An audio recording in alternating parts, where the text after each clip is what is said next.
There's some gleeful news for Heather Morris this morning.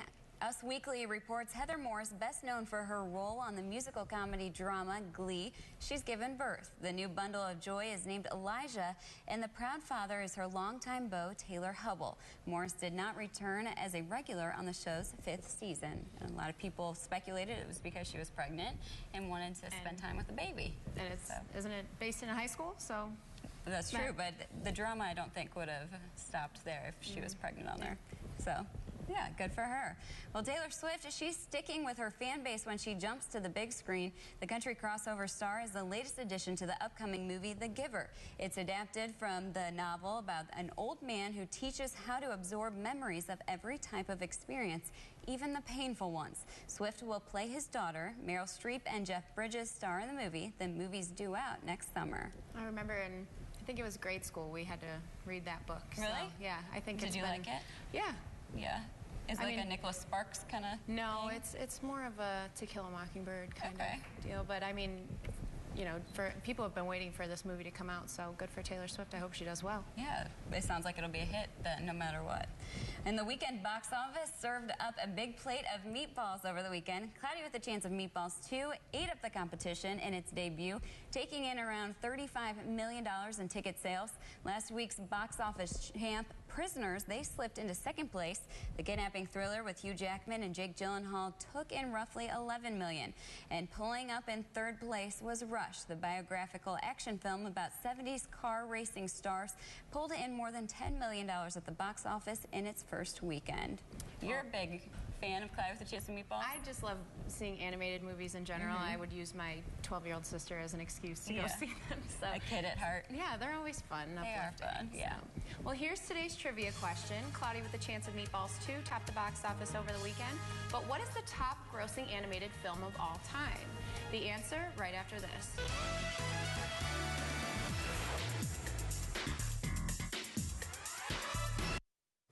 Stevie Wonder, Alicia Keys, John Mayer, and the Kings of Leon all rocked out on the Great Lawn in New York's Central Park. They played for 60,000 people who were given free tickets as a reward for work already done. The free concert was part of the Global Citizen Festival, marking progress in the fight against poverty. Free tickets to see all of them.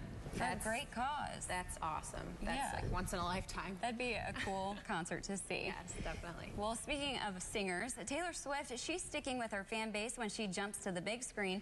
The country crossover star is the latest addition to the upcoming movie, The Giver. It's adapted from the novel about an old man who teaches how to absorb memories of every type of experience, even the painful ones. Swift will play his daughter. Meryl Streep and Jeff Bridges star in the movie. The movie's due out next summer.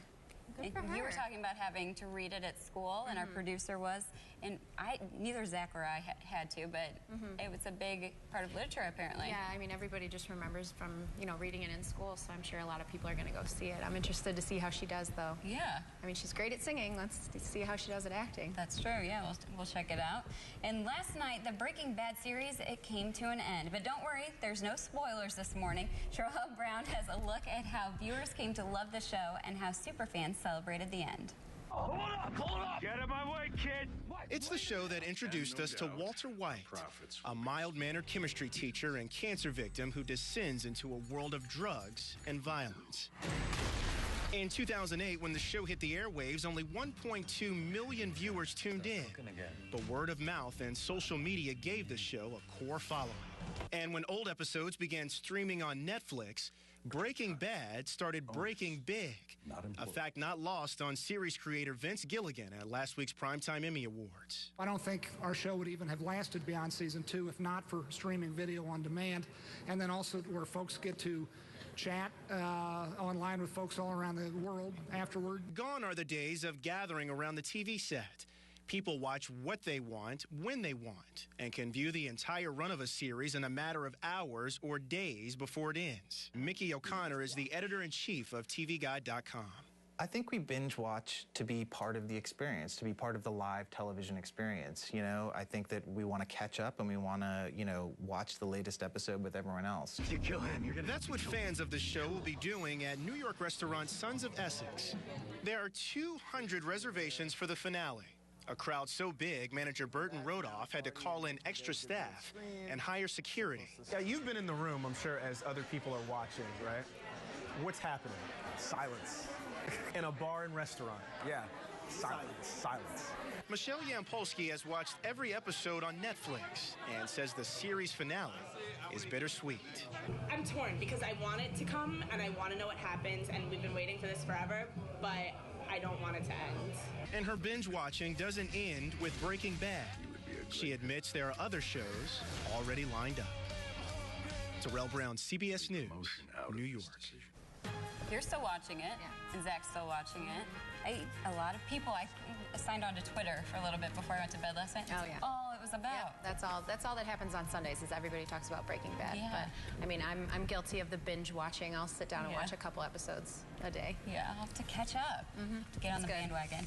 Well, coming up after the break, the Cardinals learn their journey for the 2013 playoffs.